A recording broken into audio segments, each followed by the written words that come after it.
क्योंकि कुंभकर्ण का मरना सत्य नहीं हो सकता, नहीं हो सकता, नहीं हो सकता। ये सत्य है सुरेश भैया कि राम के बाण ने हमारे महाबली कुंभकर्ण महाराज को धराशाही कर दिया है। ये सत्य है महाराज। हमारे महाबली कुंभकर्ण महाराज युद्ध भूमि में सदा के लिए सो गए हैं महाराज। ये सत्य है। आज रावण की थैली बचा खप कर गिर गई। कुंभकर्ण मेरे भाई, हमने ब्रह्मा से तुम्हारे जागने का एक दिन इसलिए नहीं मांगा था कि तुम लंकेश की यान में अपने प्राणों की आहुति दे दो।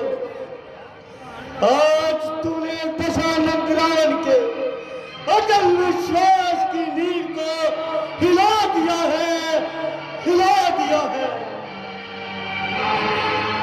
नाना जी, आज पहली बार हमारी आत्मा को यह आभास हो रहा है कि जो हमने एक बार दसों दिशाओं में पृथ्वी पताल हमने जो धाक जमाई थी, उसके निश्चित को भी समझ आया है। असुर जाति का अस्तित्व अभी अनिश्चित हो गया है।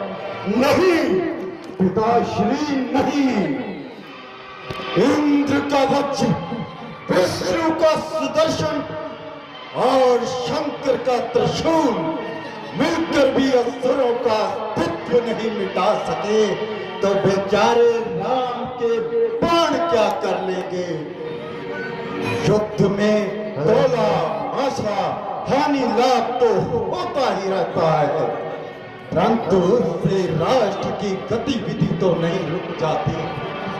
इसमें संदेह नहीं कि काका कुंभकर्ण की मृत्यु हमारी बहुत बड़ी क्षति है, परंतु किसी बड़े से बड़े वीर के मर जाने से देश तो नहीं हार जाते महाराज।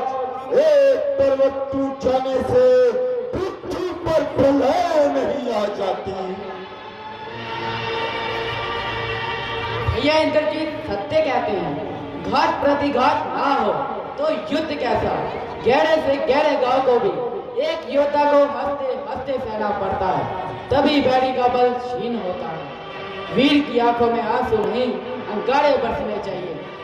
आपने अकेले तीनों लोगों में त्राही मचा दी। आज जब अपने अमेघ रथ पर सवार होकर ब्रह्मा से प्राप्त शक्ति, कवच, धनुष, बाण पहनकर जब रणभूमि में जाएंगे तो राम लक्ष्मण के तीर तिनके के समान हवा में उड़ जाएंगे।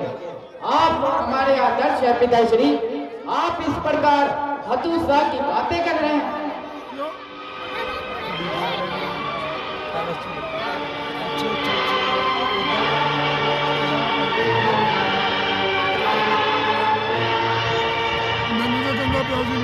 इस प्रकार गंभीर चिंतन में क्यों खो गए पिताश्री?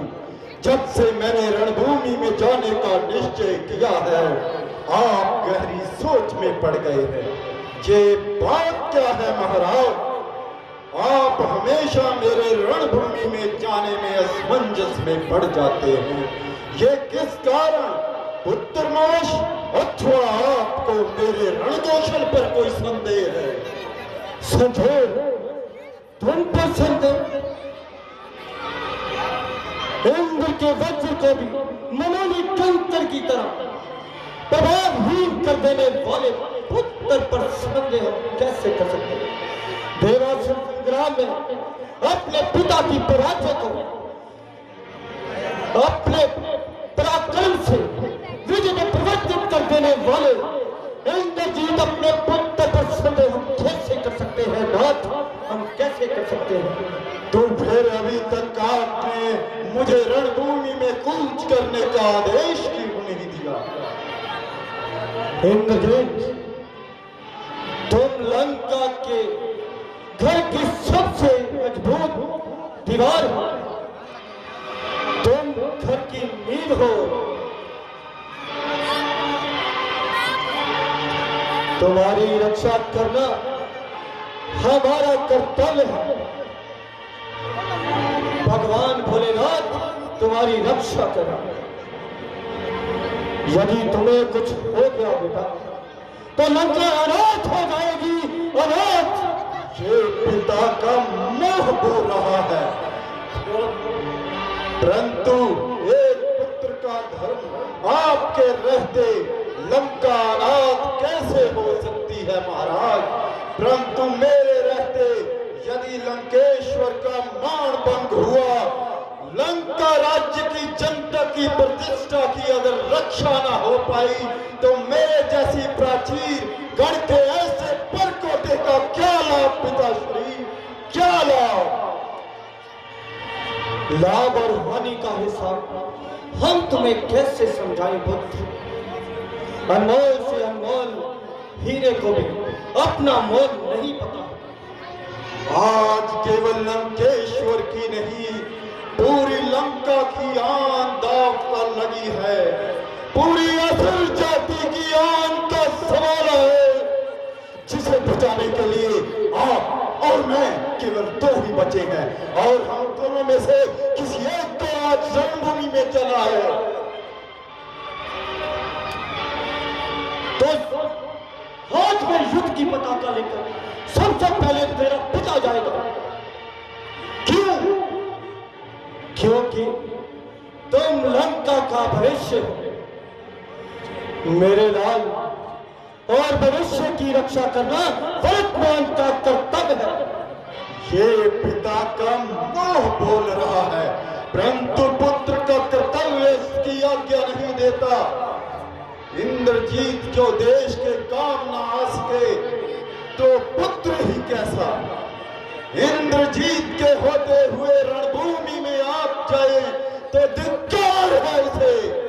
रणभूमि में आपका स्वयं चले जाना उस दिन भी मुझे उचित नहीं लगा था। हनुमान को दूत मानकर छोड़ देने के पक्ष में भी मैं नहीं था।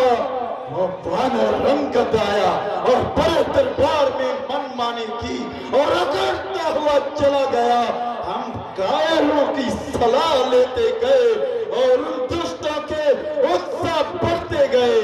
पिताश्री लंका की प्रतिष्ठा पर जो अपने प्राणों की आहुति देकर चले गए, उन्हें मैं लौटा कर तो नहीं ला सकता, परंतु विश्वास कीजिए उनकी मौत ने मेरे मन में प्रतिशोध, प्रतिहिंसा की ज्वाला और भड़का दी है। राम का मस्तक, लक्ष्मण का वक्षस्थल, हनुमान, सुग्रीव, अंगद के प्राण लेने के लिए मेरे अस्त्र शस्त्र उतावले हो रहे हैं। आज्ञा दीजिए, आशीर्वाद दीजिए, असुरनाथ अपने सेनानी को शत्रु पर प्रणाम करके टूटने का आदेश दे